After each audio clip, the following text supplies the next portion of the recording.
Good morning and welcome back to Your Financial Independence. So as you can see by the thumbnail, we're going to be talking all about Palantir stock today. I got a video I want to show y'all from the Motley Fool. So we're going to roll that video, and then after that I wrote down some notes, kind of what my thoughts are on this video.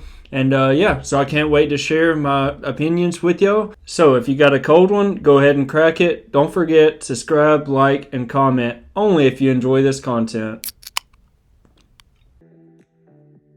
Maybe you can get them to 7, 8, maybe. Yeah, but I mean, give them 20, and the stock goes down from here. Yeah, that's the problem, right? So, yeah, or they grow into it. Yeah, we're assuming a really fast, either a very quick, fast sales growth, or a very, very long runway of a lot of sales growth. Mm-hmm. Which maybe it's there, but I would struggle with that too. I think that's part of the answer. I think it's going to take a lot longer than people think. I think that's right. That's the real takeaway for me. And that's a risk, right? That's a risk when you're dealing with a market that sometimes doesn't want to be patient, that doesn't want to wait 20 years for something great to develop. That you look a year down the road, people are looking at this and saying, those aren't the growth rates that get us where we need to be in 5 years, so I'm out. That's the risk, right? But it's hard to say. This is so tricky. It's so tricky to make a valuation decision because you don't know how things are going to play out. I don't know. If you love the company, it's at some point you got to say, if I really, really, really do believe in this for the next decade, maybe I take a little bit. Maybe I get in here. But you have to be careful, as you say, because if with high valued companies, there's a risk of a big drop, as we're seeing with many companies right now.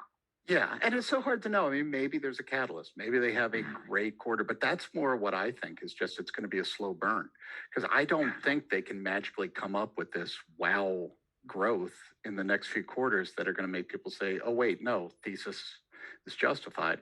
So I have a feeling it's baseline, with absent a catalyst, because look, you just can't grow these things the way you can't grow the government side of the business the way you can grow commercial. We have so many great tech data analytics companies in the full universe focused on commercial, where there's the whole Fortune 500 to go out and find, or the Global 2000.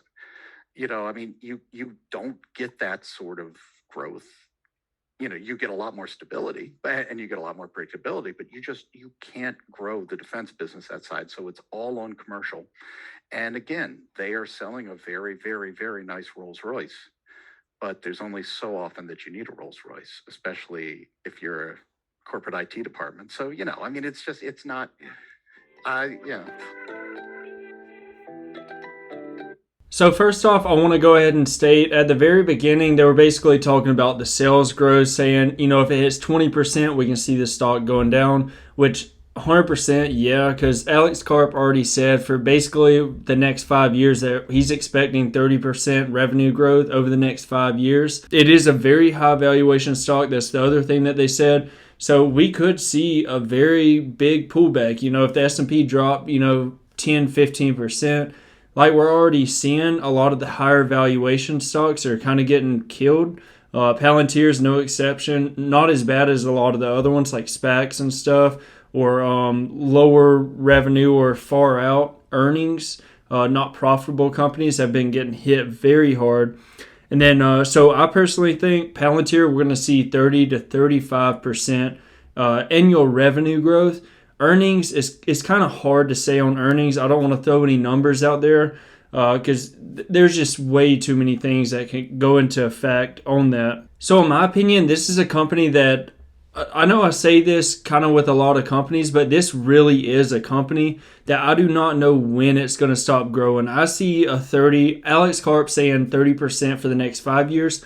Honestly, it would not surprise me at all. Look at Google, look at Amazon, I don't want to compare Palantir to those because those are like, those are amazing companies. Not saying Palantir is not, but look at Google, look at Amazon, Microsoft, see how much sales growth they're having, and they're like multi-trillion-dollar companies. So you think like a little $40 billion company, 5 years from now, we're going to see maybe $3.5 trillion companies.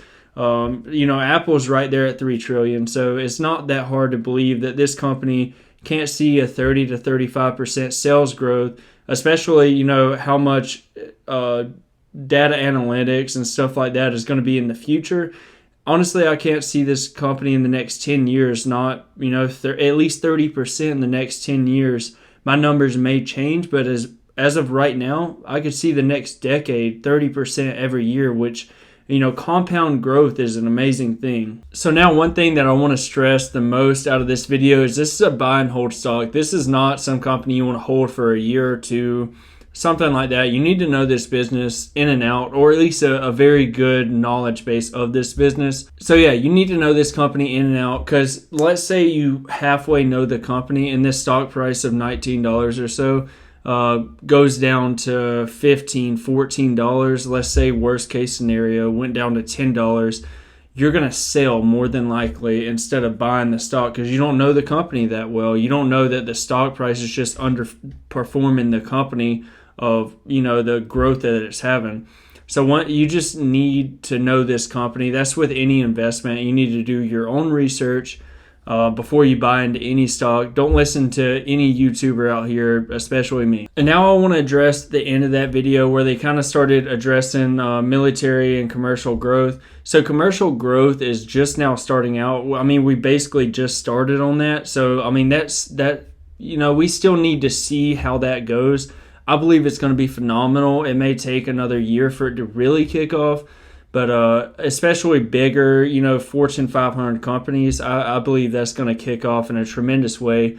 And then military growth, I had to actually research this to make sure this was public information. Most of y'all know that, or subscribe to my channel, I am in the military. I'm in the Air Force.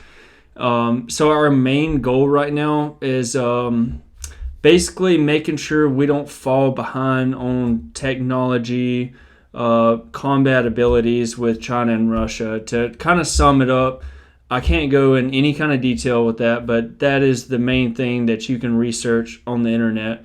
So and look at what the future is, data, basically, like the internet and security, stuff like that is becoming more and more of a thing. I don't want to get, too into this, but, just look how much is controlled by computer networks and stuff like that. And imagine how much harm you could do with that if you're a country focusing on stuff like that. So imagine, and especially being in the military, guys, these contracts that the military gives out are fat. So, once they start using the company, more than likely they're not going to stop using the company. So this is the end of the video. I hope kind of like the Q&A little scenario we had with that video and my opinions on that kind of gave y'all more value based on Palantir stock. And make sure you like, comment, subscribe, and catch me back on the next video.